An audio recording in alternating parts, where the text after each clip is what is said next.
Next, I want to bring up Lori Valdez. Lori Valdez is an activist and advocate and single mom. She's the founder of Justice for Josiah, which was created after murder of Antonio Guzman Lopez after being shot and murdered by San Jose State University Police Department February 24th, 2014. Right.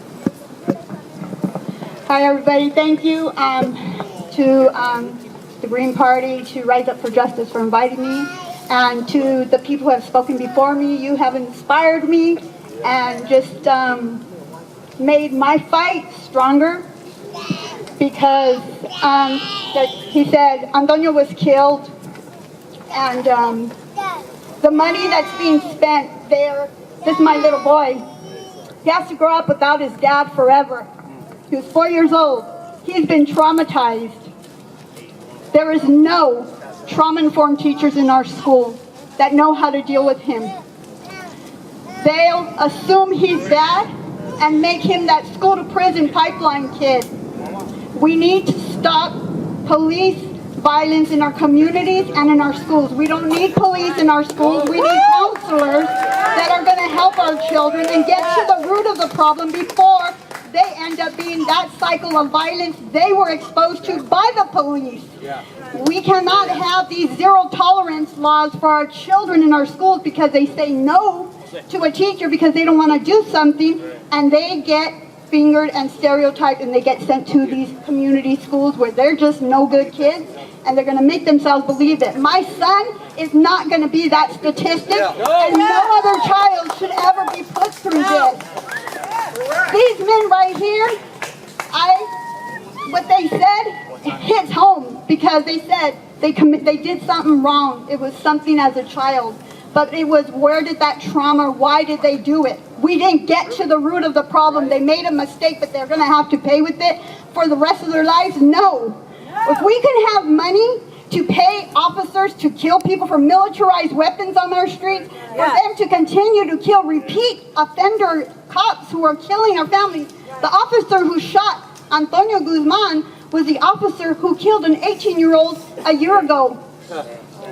They're just moving them around. If we have money to continue to pay the lawsuits for them, instead of paying the lawsuits, let's invest in our children in programs to help them heal, to invest in our community, to invest in the people, the prisoners that are coming out. Like you said, $200, what is that going to get you? You're going to end up homeless and be victimized again because you have nowhere to go. Nobody cares. We need to start caring about our community. We need to protect our people. That means get to know your neighbors. And when you see a little kid acting out, whatever, don't assume he's bad. Try to help that kid. Don't let him fall through the cracks and become part of the system they want us to become, because then they win. And we're stronger than that, and our children are worth more than that. Their lives, they're just starting. If we can't protect the most vulnerable in our communities, then what are we doing as a community here? We have to put our children first, and the families. Too many families are hurt right now, suffering, and we're ignored. There's Anthony Nunez's mother's here right now too. We're ignored. We're part of the community nobody wants to talk to because it's uncomfortable. Well, so be it. We live it. Walk in our shoes and see what we feel. We lost. Families lose it to the prison system. We lose it to death. This is Antonio with his son. This was 2 weeks before they killed him. My son will never, ever hear his dad say, "I love you, mijo. Good night." We need to not have fathers in prisons. We need to not have fathers and mothers killed just because the cop said he was afraid for his life, because it's bullshit. They have all the weapons on them. They're not afraid. That's an excuse they use because they know they can get away with it, and we need to start making them accountable. And we can as long as we unite. So please, everybody, join us. Debug Justice for Josiah. There's a Facebook page. We're going to have some actions coming up with the families, and we appreciate the support, because one injustice to one is injustice to all of us. Thank you. Thank you. Absolutely. Hey, can we all make a commitment that when we leave here today, we go find some young person just to holler at and chill with for a little bit? Huh? Hello? All right. Huh? Get this young man some love. You want to say something? What's his name? What's your name? Josiah, you want to tell them what you feel, what you want for the fact that children To be in prison. Can we all say we love Josiah? We love Josiah. Justice for Josiah. Yes. Justice for Josiah. Justice for Josiah. Justice for Josiah. Justice for Josiah. Justice for Josiah. Justice for Josiah. Wow, he's strong. Woo. This next brother really doesn't need an introduction. He's Executive Director of Legal Services for Prisoners and with Children and the co-founder of All of Us is None. Please welcome Mr. Dorsey Nunn.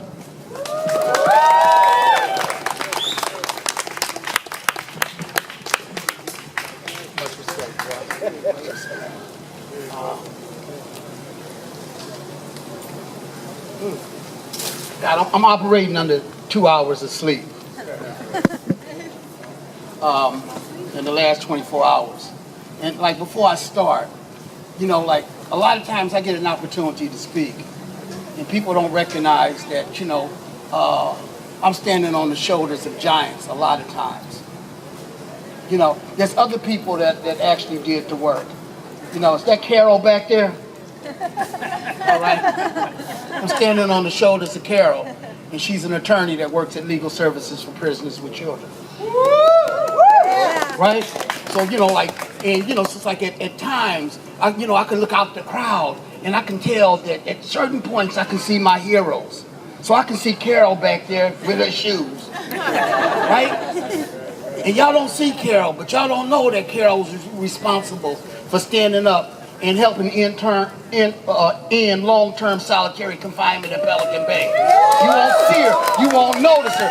She ain't got that large of ego. Dorsey got a big-ass ego. Carol don't. Right? You know, I can look over there and see Harriet sitting there. Right? Standing over there. Y'all won't recognize that Harriet's standing there, and you won't know the work that Harriet does. And she works for Legal Services for Prisoners with Children. So you won't know that she fought to end shackling of pregnant women prisoners. You won't know that stuff. You know, you won't know my homeboy Bosco that was there with George. You know, y'all won't know that stuff because a lot of times I'm getting a whole bunch of play. Right? So like, you know, and I can tell you I'm touching you in ways that you don't even know you've been touched. Right? So when y'all say the prison industrial complex, it was me and Angela Davis and 6 other people that took an obscure term out of a Mike Davis book and taught you how to say it. When y'all talk about ban the box, that started out when we said that we didn't want them to ask us that crazy ass question on the application. How many of y'all got these postcards already? Yep. All right, who don't have a postcard? Because if you leave your ass from here and ain't gonna do no more work, you probably shouldn't have showed up. Right? You know, so if you ain't, hold your hand up if you ain't got a postcard. Because I need you to make 2 phone calls. Yeah, just 2 phone calls. I'm not asking you to fight and wrestle with skinheads today. I'm not asking you to get the dog sicked on you today. I'm not asking you to go to jail for me today. I'm asking you to make 2 phone calls on Monday. Just 2 phone calls. How many of y'all got cell phones? Y'all can make that phone call from the comfort of the bathroom in your house. You could be sitting on the toilet and call somebody about my civil rights. 2 calls, that's all I'm asking you for. I'm not asking you for a whole bunch. Right? Now what I'm trying to do, I'm not even telling them. Don't ultimately ask me the question if I have been to prison, right? Because I have been to prison. I was sentenced to life. So when they announced me as an executive director of a legal service office, I feel extremely proud because most people don't get that goddamn chance, right? So like when I'm introducing attorneys and other people, I can say I can call a shot, right? And I got a staff of about 14, right? I've been managing $1 million for probably 14 goddamn years, and somebody gonna ask me if I'm honest. If I wasn't honest, then how come I'm pushing an old ass car? You know, here's the reality. You know, the 13th Amendment, right? Everybody that's probably been out there been arrested and did the dance of a slave. You know, you done lifted those nut sacks. You done spread those cheeks. You done stuck that tongue out. You done rubbed your fingers through your hair. You done had strange ass people asking to look at your genital parts that you don't even know. And you probably didn't even enjoy it. You didn't get no kiss or nothing.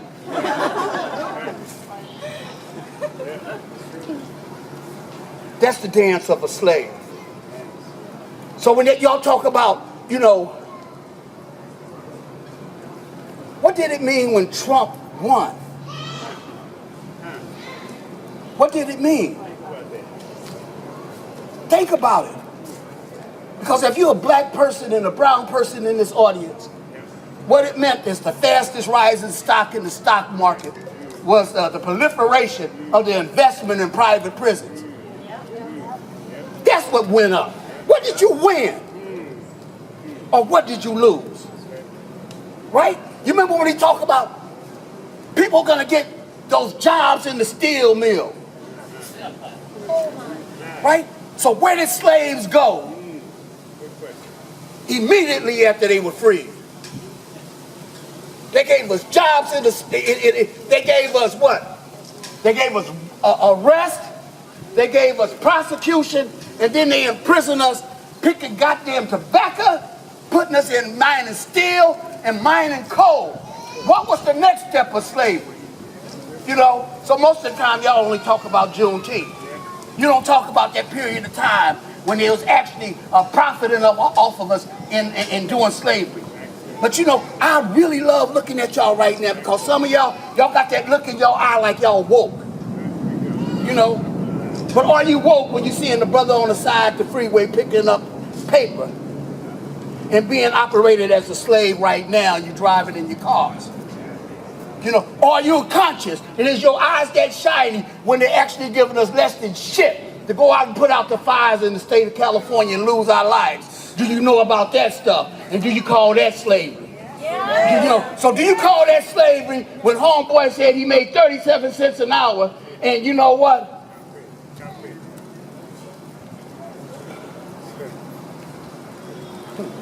That's slavery.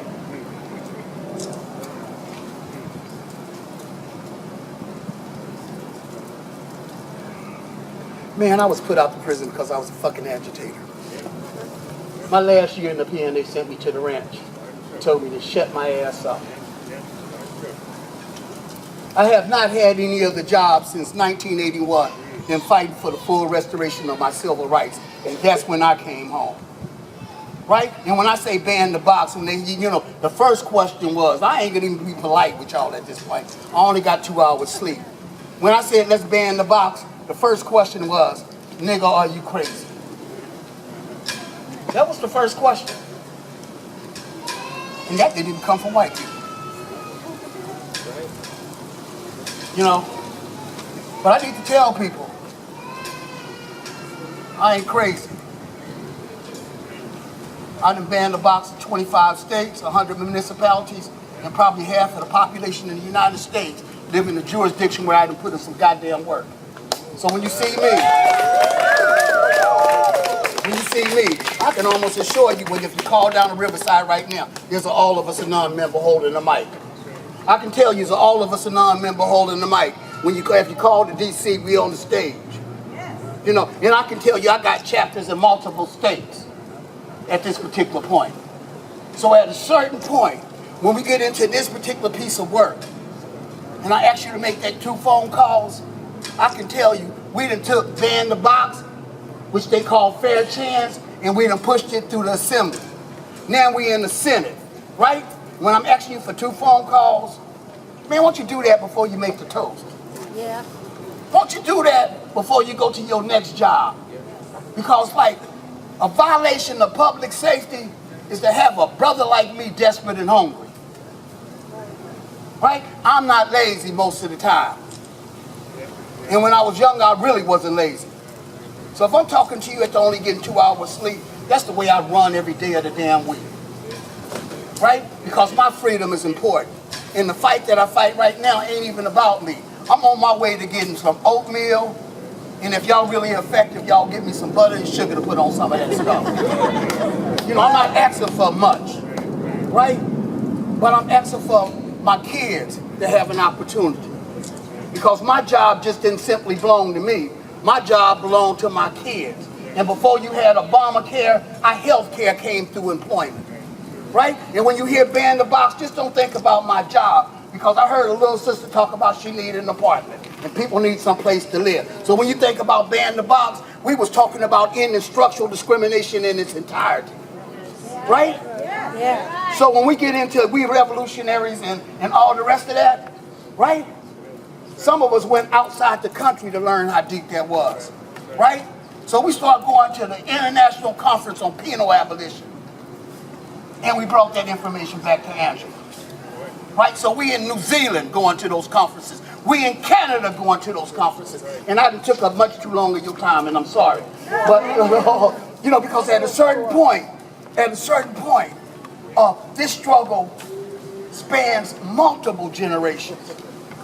Right? And I stay in East Palo Alto. I stay in San Mateo County. We got a jail before we got a supermarket.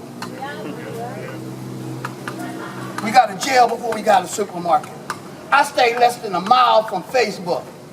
You know, so when you're looking at a Facebook post, you're also looking at a corporation that then rubbed out most of my neighbors. So y'all can just get freaky with the Facebook thing. And when you say Facebook, the only thing missing, FB, me and my homeboy said the only goddamn thing missing is the eyes. You know, let's get real with this. You know, and I'm going to be there Monday.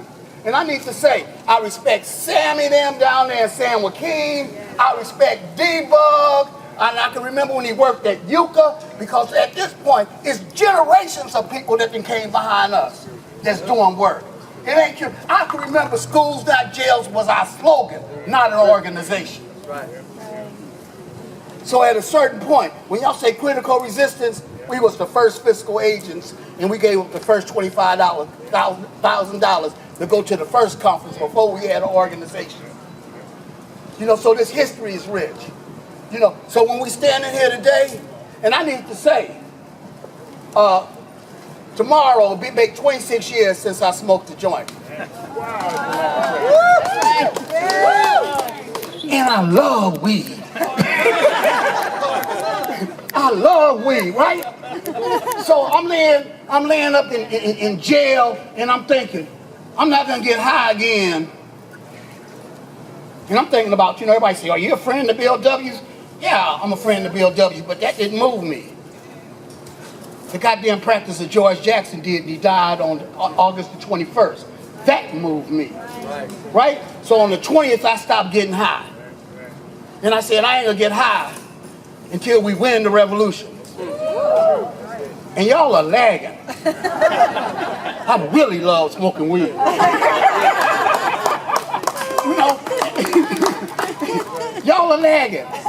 Now, I'm gonna give you the other part that y'all probably need to walk away with here thinking. Right?